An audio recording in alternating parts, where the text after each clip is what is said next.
अस्सलाम वालेकुम नाजरीन, आप देख रहे हैं INN चैनल। मैं हूं शेख अहमद अली। आज की खास बात में हम देखेंगे कई अहम कौमी और बैनुल अक़वामी खबरें। पंजाब के लुधियाना में इतवार की सुबह गैस लीकेज से 11 लोगों की मौत हो गई। मरने वालों में 5 खवातीन, 4 मर्द समेत 2 बच्चे शामिल हैं। बच्चों की उम्र 10 और 13 साल के दरमियान है। हादसा शहर के गयासपुरा इंडस्ट्रियल एरिया के नजदीक एक इमारत में बने मिल्क बूथ में सुबह 7:15 बजे पेश आया। लुधियाना की SDM स्वाति ने बताया कि गैस लीकेज के बाद 12 लोग बेहोश भी हो गए। इस वाक़े के बाद मेडिकल, फायर ब्रिगेड, पुलिस और NDRF की टीमें मौके पर पहुंच गई। बीमार हुए लोगों को डिस्ट्रिक्ट हॉस्पिटल ले जाया गया। वहां के MLA राजेंद्र पाल कौर ने कहा कि इमारत में मिल्क बूथ खुला हुआ था और जो भी सुबह यहां दूध लेने गया वो बेहोश हो गया। इंतजामिया ने इमारत के आसपास 1 किलोमीटर के इलाके को सील कर दिया है। दिल्ली के जंतर मंतर पर पहलवानों का धरना 8वें दिन भी जारी है। इस बीच सुप्रीम कोर्ट के हुक्म पर दिल्ली पुलिस ने सभी 7 शिकायत कुनिंदगान खवातीन खिलाड़ियों को सिक्योरिटी दी है। सभी की सिक्योरिटी में एक सिपाही को तैनात किया गया। इनकी ड्यूटी 12-12 घंटे की होगी।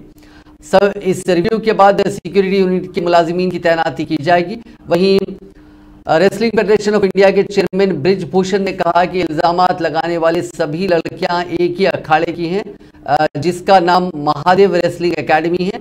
इसके कर्ता धर्ता MP दीपेंद्र हुड्डा है। उन्होंने कहा कि हरियाणा के 90% खिलाड़ी रेसलिंग फेडरेशन ऑफ इंडिया के साथ हैं, उस पर यकीन रखते हैं। इंसाफ जंतर मंतर से नहीं मिलेगा, इसीलिए पुलिस और कोर्ट में जाना होगा। इसी दरमियान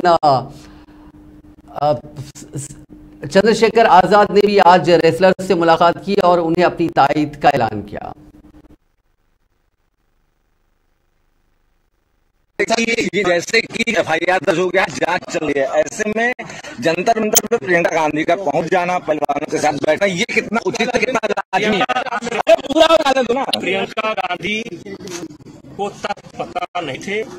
दीपेंद्र हुड्डा जो शुरू से इस कहानी के कथाकार हैं, वो भगा करके ले आए और जिस दिन उनको सच्चाई पता चलेगी, जांच की रिपोर्ट आ जाएगी, उन्हें महसूस होगा कि मुझे नहीं जाना चाहिए।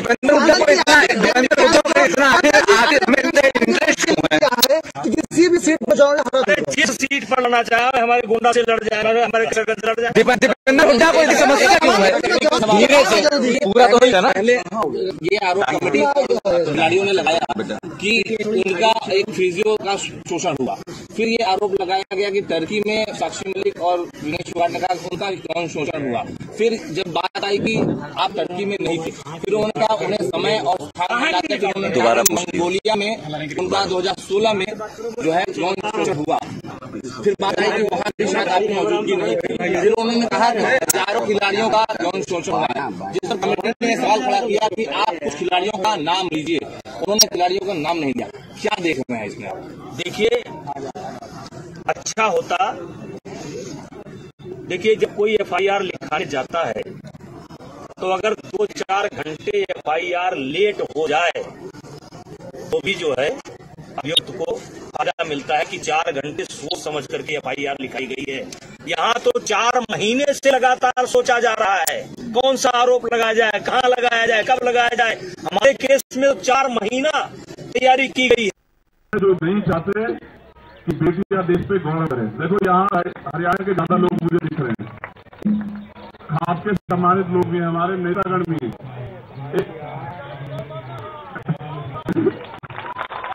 एक दिन वही हरियाणा था जहां बेटियों को इतने अवसर नहीं थे। आज का हरियाणा जहां बेटियों के नाम से हरियाणा की पहचान होती है। मैंने तो देखा ओलंपिक में बेटियां मेडल लेके आई, सारे बेटे कमजोर पड़ गए, पढ़े नहीं पड़े। तब हम खुश हुए, हमने तालियां बजाई, हम सैलरी दिलाने के लिए घूम रहे थे। और मुझे तो इस देश में इतने मजबूत प्रधानमंत्री मैंने देखा, जो टीम हार भी गई उनको उन्होंने फोन किया कि भाई आप घबराना मत। लेकिन आज पता नहीं पिछले कुछ समय में परिस्थिति बदली। आज वो बेटियां यही बैठी है, उनसे कुछ रज की दूर पे। आज आवाज नहीं जा रही है, आज आवाज नहीं जा रही है। देखो पिछले कुछ समय में बहुत कुछ बदला, इस बात पे गहराई से सोचो आप। ये आज की लड़ाई नहीं, जब भी कोई लड़ने के लिए आए, चाहे वो किसान हो, नौजवान हो, कोई भी हो, चाहे किसी जाति का और धर्म का अपने अधिकारों के लिए सरकार ने एजेंडा सेट कर दिया था। अब बजरंग के साथ एक अच्छी बात यह है, आप ऐसे फोन करो या ये आपको फोन करे तो ये कहेगा सीधा एकदम खुद से कहेगा राम राम। अब इसको कैसे आप एजेंडे में सेट करोगे? आप इसको मुसलमान कहोगे, आप इसको खालिस्तानी कहोगे, आप इसको धर्मद्रोही कहोगे, आप इसको टेररिस्ट कहो, क्या कहोगे? यहां सरकार आके फंस जा रही है, वरना सत्तर ये यहां बैठने नहीं देते। ये तुम दमदार लोग हो भाई। अगर यही मुकदमा किसी गरीब आदमी पे हो गया होता ना, उसके परिवार की खाल खींच के भूख भर देती पुलिस। हमने जिंदगी देखी है, यहाँ 20 साल हो गए मैं काम करते। अगर न्याय सबके लिए समान होता फिर एफआईआर के लिए कोर्ट नहीं जाना पड़ता। देखो ये भी एक सत्य, जब तक वो फेडरेशन के अध्यक्ष रहेंगे तब तक कुछ भी निष्पक्ष नहीं होता। बिल्कुल ये बिल्कुल सत्य बात है, जब तक वो फेडरेशन के अध्यक्ष है तब तक निष्पक्ष न्याय तो छोड़ो, न्याय का मात्र होना नहीं, न्याय दिखना भी चाहिए। जब आप पद से डटे हो तो कहां से न्याय हो जाएगा, और जब आप पद की ताकत का दुरुपयोग कर रहे हो तो कहां से न्याय हो जाएगा? मैं तो समझ रहा था कि ब्रजभूषण जी अपने आप जो वो सूचना दे देंगे कि भाई पहले निष्पक्ष जांच होने दो। कल से मीडिया ने एक चीज चलाई कि भाई कमेटी की रिपोर्ट भी नहीं पड़ी। वज़ीर-ए-आज़म नरेंद्र मोदी ने इतवार को कहा कि अपने माहाना रेडियो प्रोग्राम मन की बात के जरिए उन्होंने लोगों से जुड़े जो भी मसाइल उठाए वो सब अवामी तहरीक बन गए और उनसे लोगों की जिंदगियों में बड़ी तब्दीली आई। वज़ीर-ए-आज़म ने रेडियो पर नशर होने वाले अपने माहाना प्रोग्राम मन की बात की 100वीं किस्त की नशरियात के दौरान कहा कि इस प्रोग्राम में उन्होंने जो भी मौजू उठाया वो एक तहरीक बन गया। मन की बात के जरिए मुल्क के आम लोगों से जुड़ने का मौका मिला और उनकी रिवायत से हटकर किए जा रहे कामों से भी रूबरू होने का इसके जरिए मौका मिला। उन्होंने कहा कि मेरे लिए मन की बात की सबसे बड़ी हुसूलियत भी ये रही कि हर बार मुझे नई नई मिसालों की जिद्दत, हर बार हमवतनों की नई कामयाबियों का फैलाव देखने को मिला। मन की बात में मुल्क के कोने कोने से हर उम्र के लोग शामिल हुए। बेटी पढ़ाओ बेटी बचाओ की बात हो, स्वच्छ भारत तहरीक हो, खादी के तई प्यार हो या फितरत की बात हो, आज़ादी का अमृत महोत्सव हो या अमृत सरोवर की बात हो, मन की बात के जरिए जिस मौजू से भी जुड़ा वो सब अवामी तहरीक बन गए।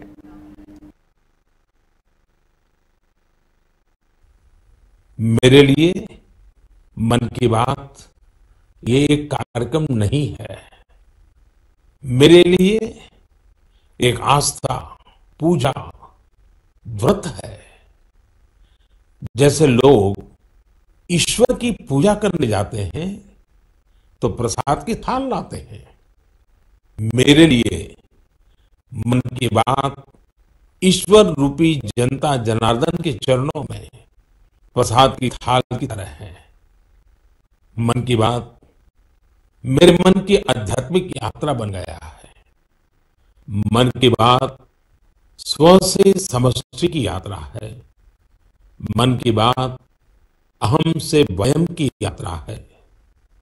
यह तो मैं नहीं तू ही इसकी संस्कार साधना है।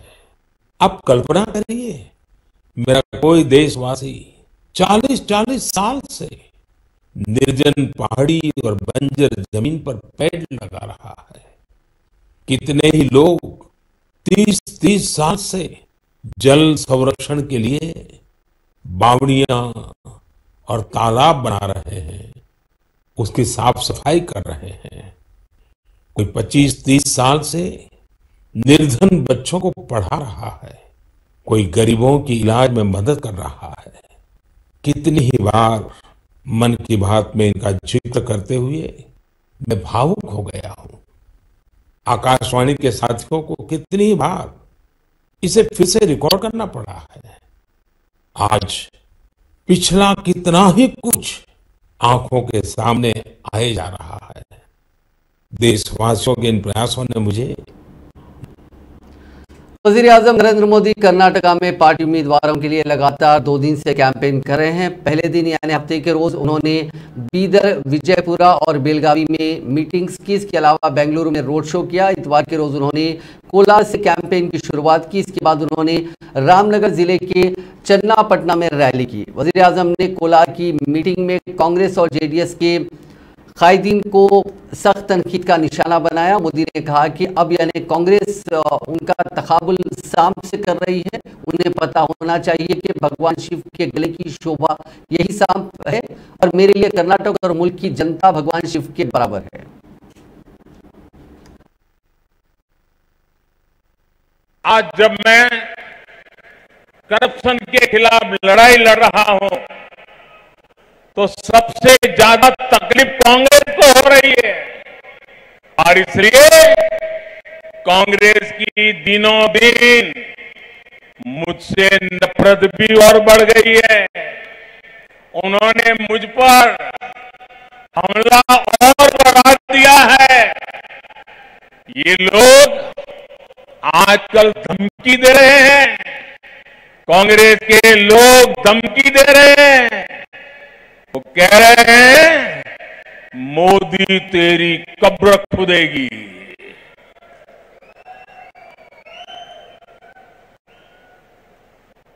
अब कर्नाटका का चुनाव में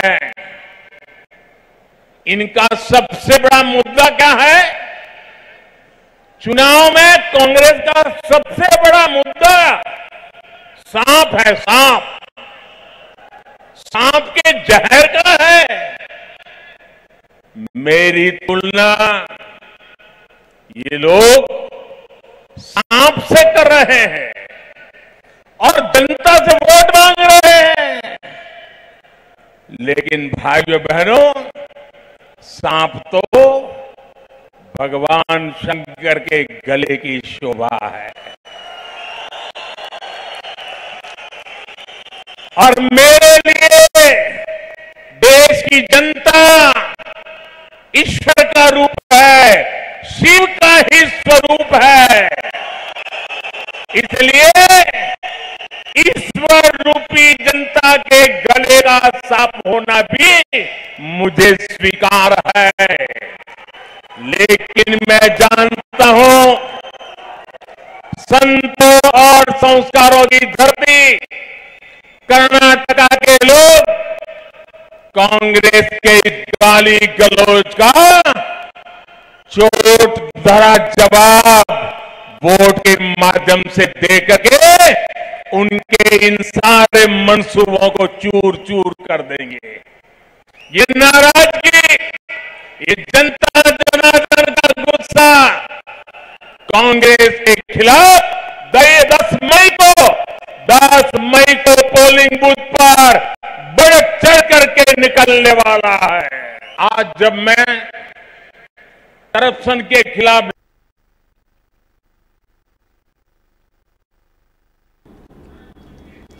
कांग्रेस जनरल सेक्रेटरी प्रियंका गांधी ने कर्नाटका के जमखंडी में एक इंतखाबी रैली से खिताब करते हुए वजीर आजम नरेंद्र मोदी को निशाना बनाया।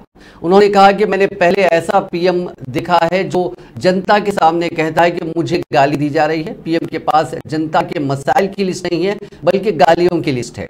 उन्होंने कहा कि मोदी जी मेरे भाई से सीखिए जो कहता है कि गाली क्या, मैं देश के लिए गोली खा लूंगा।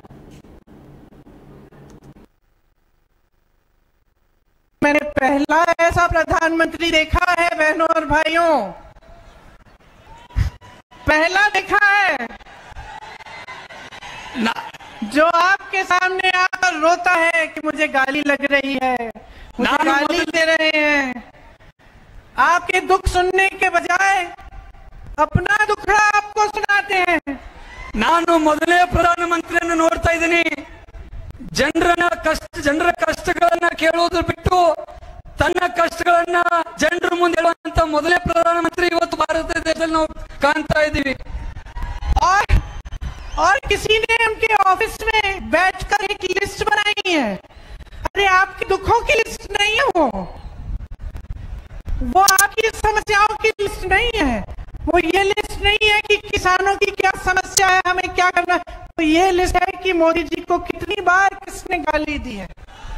ಮೋದಿ ಅವರು ನಿಮ್ಮ ಸಮಸ್ಯೆಗಳು ಏನದಾವ ಅನ್ನುವಂಥದ್ದನ್ನ ಲಿಸ್ಟ್ ಮಾಡಂಗಿಲ್ಲ, ನಿಮ್ಗೆ ಏನ್ ಕಷ್ಟಗಳದಾವ ಅನ್ನುವಂಥದ್ದು ಲಿಸ್ಟ್ ಮಾಡಂಗಿಲ್ಲ। ಅದರ ಬದಲಾಗಿ ನನ್ನನ್ನ ಜನ ಎಷ್ಟು ಬೈಲಾಕತ್ತಾರ, ಯಾರು ಬೈಲಾಕತ್ತಾರ ಅನ್ನುವಂಥ ಲಿಸ್ಟ್ ಮಾಡಕತ್ತಾರ ಅವರು। कम से कम एक पन्ने पे फिट तो आ रही है।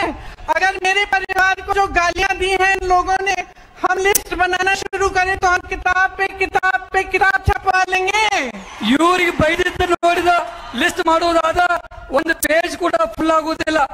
ಆದ್ರೆ ನಮ್ಮ ಗಾಂಧಿ ಪರಿವಾರದ ಮೇಲೆ ಇವ್ರು ಬೈದಿದ್ದು ನೋಡಿದ್ರ ಒಂದು ಪುಸ್ತಕಗಳನ್ನ ಬರೆಯುವಷ್ಟು ನಾವು ಹೇಳುವಷ್ಟು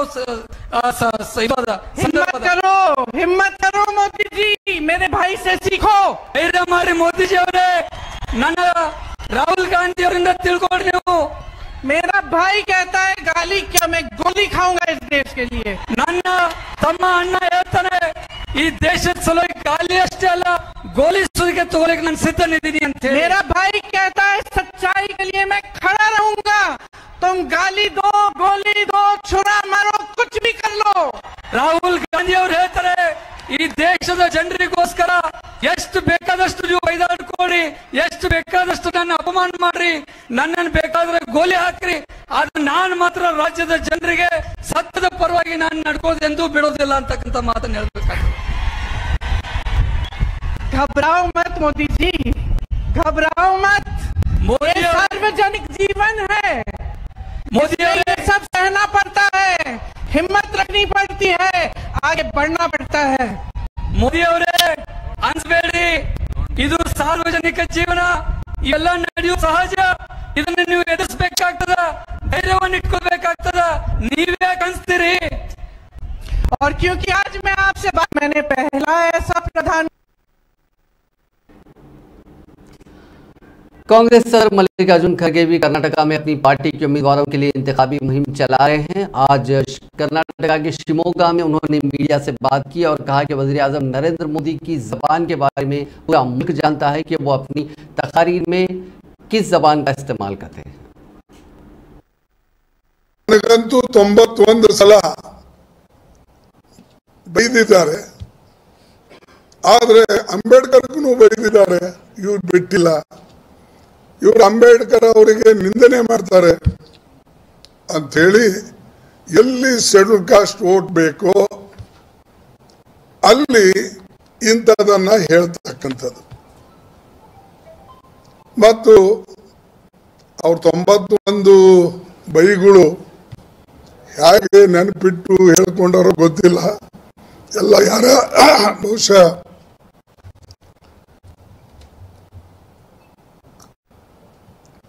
ಯಾರ್ಯಾರು ಬೈದಿದ್ದಾರೆ ಅಂತ ಹೇಳಿ ನೆನ್ಪಿಟ್ಕೊಂಡೇ ಮಾಡಿರ್ಬೋದು. ಬಟ್ ಇವ್ರು ಎಷ್ಟಲ್ಲ ಸೋನಿಯಾ ಗಾಂಧಿ ಅವರಿಗೆ ಬೈದಿದ್ದಾರೆ, ರಾಹುಲ್ ಗಾಂಧೀಜಿ ಅವರಿಗೆ ಬೈದಿದ್ದಾರೆ, ನಮ್ಮ ಪಕ್ಷದ ಹಿರಿಯ ನಾಯಕರುಗಳು ಹಿಂದೆ ಸ್ವಾತಂತ್ರ್ಯವನ್ನು ತಂದುಕೊಟ್ಟವರು, ಸಂವಿಧಾನವನ್ನ ರಚನೆ ಮಾಡತಕ್ಕಂಥ ಪಂಡಿತ್ ಜವಾಹರ್ಲಾಲ್ ನೆಹರು ಅವರು ಮತ್ತು ಅಂಬೇಡ್ಕರ್ ಅವರಿಗೆ ಯಾವ ಮಾತಿನಲ್ಲಿ ಇವರು RSS ಮತ್ತು ಬಿಜೆಪಿ ಹೇಳಿದೆ, ನನ್ನ ಬಲ್ಲೂ ಕೂಡ ಅಥೆಂಟಿಕ್ ಇನ್ಫಾರ್ಮೇಶನ್ ಕೊಡ್ತೀನಿ, ಅವರು ಕೊಡ್ಲಿ. ಆಮೇಲೆ ಕಾಂಗ್ರೆಸ್ದವ್ರು ಹೀಗೆ ಬೈದ್ರು ಹಾಗೆ ಬೈದ್ರು ಇದೆಲ್ಲ ಹೇಳಿಕೊಂಡು ಜನರ ಸಿಂಪತಿಯನ್ನ ಗಳಿಸಕ್ಕೆ ಪಾಪ ನೋಡಿ ಪ್ರಧಾನಮಂತ್ರಿಗೆ ಎಲ್ಲರೂ ಹಿಂಗೆ ಹೇಳ್ತಾ ಇದ್ದಾರೆ. दिल्ली के अरुण जेटली स्टेडियम में हफ्ते के रोज दिल्ली कैपिटल्स और सनराइजर्स हैदराबाद के बीच IPL के डबल हेडर का दूसरा मैच खेला गया। मैच के दौरान स्टैंड में कुछ फैंस आपस में भिड़ गए, जिसका वीडियो सोशल मीडिया पर वायरल हो रहा है। हालांकि फैंस की आपस में भिड़ने की वजह साफ नहीं हो पाई। ऐसा माना जा रहा है कि किसी बात को लेकर दोनों तरफ से कहासुनी हुई।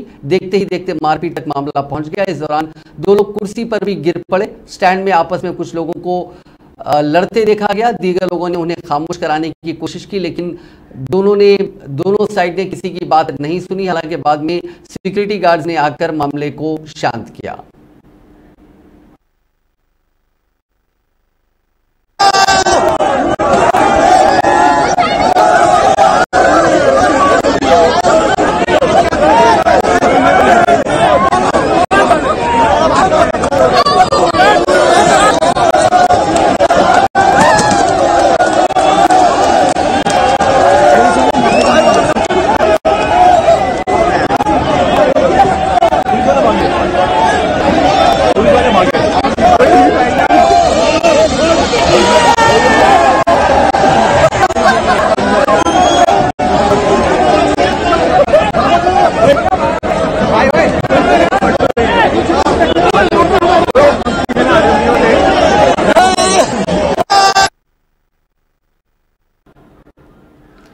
पिछले दिनों दुबई से दिल्ली आ रही एयर इंडिया की फ्लाइट में पायलट ने अपनी खातून दोस्त को कॉकपिट में बिठाया था। इस मामले में directorate general of civil aviation यानी डीजीसीए ने एयर इंडिया के सीईओ को शो कॉज नोटिस भेजा। डीजीसीए ने इस मामले की जांच में देरी करने और मुतल्लिका अथॉरिटी को जानकारी न देने के लिए चीफ ऑफ फ्लाइट सेफ्टी को भी नोटिस जारी की है। मामला 21 अप्रैल का है। पायलट अपनी गर्लफ्रेंड को कॉकपिट में ले गया था। दोनों वहां 1 घंटा रहे। पायलट ने क्रू से उसके लिए तकिए मंगवाए और शराब परोसने को कहा। क्रू ने कॉकपिट में शराब परोसने से मना किया तो पायलट भड़क गया और उनके साथ बदतमीजी की।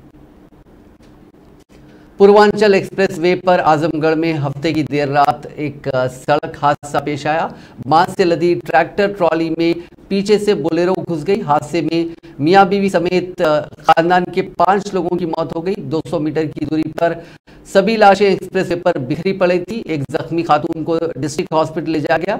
उसकी हालत तशवीशनाक होने पर ट्रॉमा सेंटर वाराणसी रेफर कर दिया गया। पुलिस के मुताबिक बोलेरो सवार खानदान लखनऊ से अपने घर देवरिया जा रहा था। हादसा हफ्ते की रात 11:30 बजे अहरोला पुलिस स्टेशन हुदूद के खदारपुर गांव के पास पेश आया। बोलेरो की रफ्तार तेज थी। ट्रैक्टर ट्रॉली में बांस लदे थे जो कि ट्रॉली से बाहर निकले थे। अंधेरे की वजह से ड्राइवर अंदाजा नहीं लगा पाया और ट्रैक्टर ट्रॉली में पीछे से टक्कर मार दी। गैंगस्टर के निशाने पर रहने वाले बॉलीवुड अदाकार सलमान खान, जिन्हें जान से मारने की धमकियां दी जा रही हैं, उन्होंने आखिरकार इंकशाफ कर दिया कि वो उन तमाम चीजों से कैसे निपट रहे हैं। जान को लाहक खतरे के पेश नजर मुंबई पुलिस ने सलमान खान को Y+ सिक्योरिटी फराहम की है। एक न्यूज चैनल के प्रोग्राम में अपना तजुर्बा शेयर करते हुए अदाकार ने कहा कि तहफ़्फ़ुज़ अदम तहफ़्फ़ुज़ से बेहतर है। मुझे सिक्योरिटी दी गई है। अब सड़क पर साइकिल चलाना या अकेले कहीं जाना मुमकिन नहीं है। इन सब से बढ़कर अब मुझे ये मसला दरपेश है कि जब मैं ट्रैफिक में होता हूं तो बहुत ज़्यादा सिक्योरिटी होती है। सिक्योरिटी गार्ड्स की गाड़ियों की वजह से आम लोगों को परेशानी का सामना करना पड़ता है। वो लोग मेरे सामने मूवी बनाते हैं, लेकिन मेरे प्यारे फैंस बहुत संगीन खतरा है, इसीलिए सिक्योरिटी दी गई है। उनका मजीद कहना था कि मैं वही कर रहा हूं जो मुझे करने के लिए कहा गया। फिल्म किसी का भाई किसी की जान में एक डायलॉग है कि उन्हें 100 बार खुशकिस्मत होना पड़ेगा, मुझे एक बार खुशकिस्मत होना पड़ेगा। बीते दिन कोरोना के 5,874 नए मामले सामने आए। 8,148 लोग ठीक हुए, जबकि 25 लोगों की इस बीमारी की वजह से मौत हो गई। मुल्क में 20 दिन बाद 6,000 से कम नए केसेस मिले हैं। इससे पहले 10 अप्रैल को 5,667 नए केसेस मिले थे। मुल्क में एक्टिव केसेस लगातार कम हो रहे हैं। बीते दिन 49,015 एक्टिव केसेस थे। इससे पहले 13 अप्रैल को 49,622 लोगों का इलाज जारी था। सूडान में लड़ाई के बीच से निकाले गए 365 हिंदुस्तानी दिल्ली लौट आए। इन्हें पहले पोर्ट सूडान सऊदी से अरब के जिद्दा ले जाया गया। ये सूडान से बचाए गए हिंदुस्तानियों का 6ठा बैच है। इसके अलावा हफ्ते की सुबह 231 हिंदुस्तानियों के साथ एक और प्लेन नई दिल्ली पहुंचा था। वहीं 229 हिंदुस्तानियों के साथ एक प्लेन बेंगलुरु के लिए रवाना हो चुका है। साथ ही INS तेज से 288 हिंदुस्तानियों के 14वें बैच को जिद्दा के लिए रवाना किया गया। दूसरी तरफ पहली बार अमेरिका ने सूडान में फंसे अपने शहरियों को रेस्क्यू किया। अमेरिकी बस ने हफ्ते को 300 लोगों को सूडान से बाहर निकाला। सऊदी अरब की वजारत खारजा ने ऐलान किया है कि सऊदी अरब ने सूडानी फौज और रैपिड सपोर्ट फोर्स के दरमियान झड़पों के आगाज के बाद से अब तक सूडान से 96 मुल्कों के 4,738 अफराद का इवैक्यूएशन मुकम्मल किया। सऊदी अरब की सरकारी एजेंसी SPA ने बयान में बताया कि सूडान से 139 सऊदी शहरियों को भी निकाला गया। कबल हफ्ते के रोज सऊदी तिजारती बहरी जहाज अमाना जिद्दा के किंग फैसल नेवल बेस पर पहुंचा। इस बहरी जहाज पर मुख्तलिफ कौमियतों के 1,982 अफराद मौजूद थे। जिन मुल्कों के शहरियों को सूडान से जिद्दा लाया गया उनमें Thailand, Australia, Rwanda, Gambia, Malawi, मकदूनिया, फ्रांस, भारत, नॉर्वे, फलस्तीन और दीगर मुल्क शामिल हैं।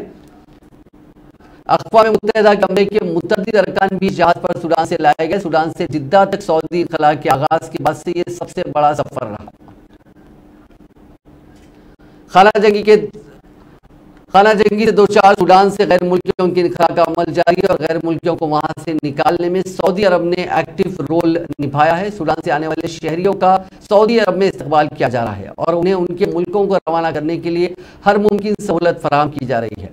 सऊदी अरब में सोशल मीडिया पर एक वीडियो वायरल हो रहा है जिसमें सूडान से इनखला के बाद ममलिकत में पहुंचने वाले एक हिंदुस्तानी ग्रुप के साथ एक सऊदी खातून सार्जेंट रवान अल-दुमजान को उर्दू जबान में बात करते देखा जा सकता है। वो हिंदुस्तानी तारिकीन वतन से उनका हाल अहवाल पूछ रही हैं और उन्हें हर मुमकिन सहूलियात फराहम करने की यकीन दहानी करा रही हैं।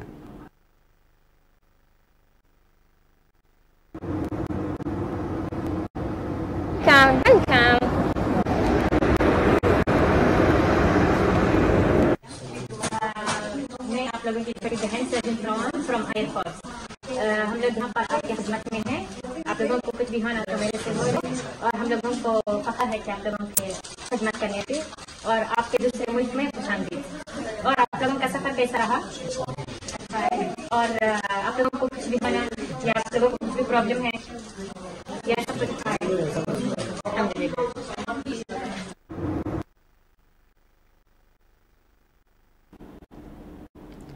अमेरिका के टेक्सास के क्लीवलैंड में हफ्ते को एक गनमैन ने गुस्से में पड़ोसियों पर अंधाधुंध फायरिंग कर दी। इसमें 8 साल के बच्चे समेत 5 लोगों की मौत हो गई। रिपोर्ट्स के मुताबिक गनमैन अपने यार्ड में फायरिंग कर रहा था। उसी दौरान पड़ोस में रहने वाले लोग अपने बच्चों को सुलाने की कोशिश कर रहे थे। उन्होंने गनमैन से कहा कि वो फायरिंग बंद कर दे, लेकिन उसने पड़ोसियों की नहीं सुनी और उनके घर में घुसकर गोलियां चला दी। फिलहाल पुलिस मुलजिम की तलाश कर रही है। ओहदेदारों ने बताया कि जुमे की रात करीब 11 बजे का वाक़े की जानकारी मिली। इसके बाद मौके पर पहुंची पुलिस ने देखा कि कई लोगों पर फायरिंग हुई है। उनमें से 5 लोगों की मौत हो गई है। मरने वालों में 8 साल के बच्चे समेत 3 खवातीन और एक मर्द शामिल है। इस वाक़े के वक्त घर में करीब 10 लोग मौजूद थे। मुलजिम ने शराब पी हुई थी। पड़ोसियों ने जब उसे रोकने की कोशिश की तो उनके बीच बहस हो गई थी। ओहदेदारों का कहना है कि गनमैन के बारे में जानकारी मिली है कि वो मेक्सिको का रहने वाला है और उसका नाम फ्रांसिस्को ओरोपेज है। एलन मस्क ने माइक्रो ब्लॉगिंग साइट ट्विटर पर हफ्ते को बड़े बदलाव करने का ऐलान किया। उन्होंने ट्वीट करते हुए बताया कि अब मीडिया पब्लिशर्स को अगले महीने से सोशल मीडिया प्लेटफॉर्म पर आर्टिकल पढ़ने के लिए यूजर्स से चार्ज लेने की इजाजत मिलेगी।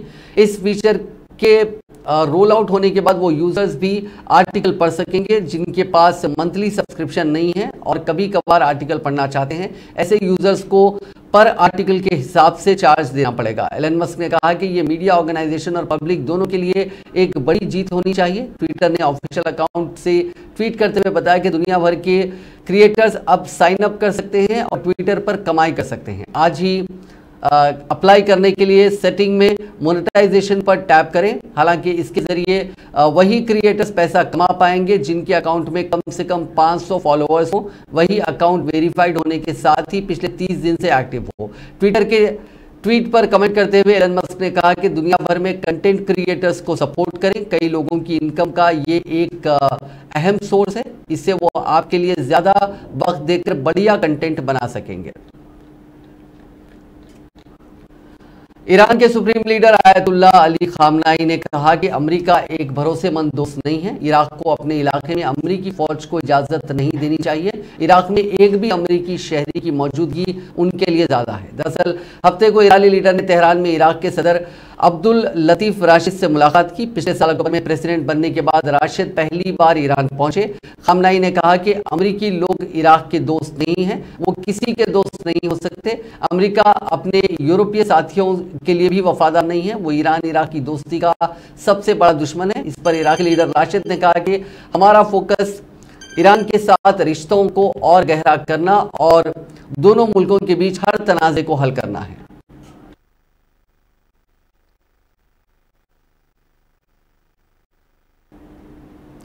ईरान ने जुमेरात को अमेरिका की तरफ जा रहे एक तेल टैंकर को ओमान की खाड़ी में जब्त कर लिया था। टैंकर पर मार्शल आइलैंड का झंडा लगा हुआ था। एक रिपोर्ट के मुताबिक इस टैंकर में सवार 24 क्रू मेंबर्स हिंदुस्तानी हैं। मरीन ट्रैफिक.com ने बताया कि ये टैंकर कुवैत से अमेरिका की ह्यूस्टन जा रहा था। नाज़रीन, आज की खास बात में बस इतना ही। आपसे कल मुलाकात होगी नई खबरों के साथ। आप देखते रहिए INN चैनल।